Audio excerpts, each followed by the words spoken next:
सांगली हादरली. 64 वर्षाच्या नराधमाकडून अल्पवयीन मुलीवर अत्याचार, पीडिता 7 महिन्यांची गरोदर. सांगली शहरातून एक अत्यंत संतापजनक आणि माणुसकीला काळिमा फासणारी घटना समोर आली आहे. एका 64 वर्षाच्या नराधमाने अवघ्या अल्पवयीन बालिकेला खाऊचं आमिष दाखवून तिच्यावर सातत्याने लैंगिक अत्याचार केल्याचा धक्कादायक प्रकार उघडकीस आला आहे. या नराधमाच्या अत्याचारामुळे पीडित मुलगी तब्बल 7 महिन्यांची गरोदर राहिली असून या प्रकरणी सांगलीच्या विश्रामबाग पोलिसांनी नराधम आरोपीला बेड्या ठोकल्या आहेत. सुधीर शामराव नाईक, वय वर्ष 64, राहणार एकता कॉलनी, सांगली हे नाव आहे त्या नराधमाचं, ज्याने नात्याला आणि वयाला विसरून एका निष्पाप बालिकेचं आयुष्य उद्ध्वस्त केलं.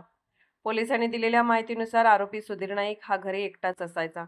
काही महिन्यांपूर्वी त्याची पीडित मुलीशी ओळख झाली होती. ती अल्पवयीन असल्याचा गैरफायदा घेत या नराधमाने तिला कधी भजी, कधी डोसा तर कधी खाऊ देण्याचं आमिष दाखवलं.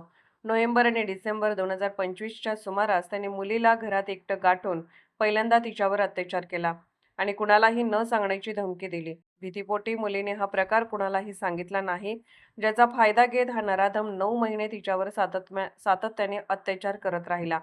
पण पाप कधीतरी उघडकीस येतच. सोमवारी पीडित मुलीच्या पोटात तीव्र वेदना होऊ लागल्याने पालकांनी तिला तातडीने रुग्णालयात दाखल केलं. डॉक्टरांनी जेव्हा तिची वैद्यकीय तपासणी केली तेव्हा समोर आलेला अहवाल पाहून पालकांच्या पायाखालची जमीनच सरकली. ती निष्पाप मुलगी 7 महिन्यांची गर्भवती असल्याचं डॉक्टरांनी सांगितलं. पालकांनी विश्वासात घेऊन चौकशी केली तेव्हा पीडितेने सुधीर नाईक यांनी केलेल्या नराधमपणाचा पाढाच वाचला. या घटनेची माहिती मिळताच सांगली हादरून गेली. पालकांनी थेट विश्रामबाग पोलीस ठाण्यात धाव घेत तक्रार नोंदवली. घटनेचं गांभीर्य ओळखून पोलीस निरीक्षक सुधीर भालेराव यांच्या मार्गदर्शनाखाली सहाय्यक पोलीस निरीक्षक चेतन माने, हवालदार कविता नाईक, नंदकुमार मतने आणि प्रशांत माळी यांच्या पथकाने तात्काळ सापळा रचला आणि नराधम सुधीर नाईकच्या मुसक्या आवळल्या. या नराधमाला आज न्यायालयात हजर करण्यात येणार असून या वासनांध नराधमाला कठोरात कठोर शिक्षा व्हावी अशी मागणी आता सांगलीकरांमधून होत आहे.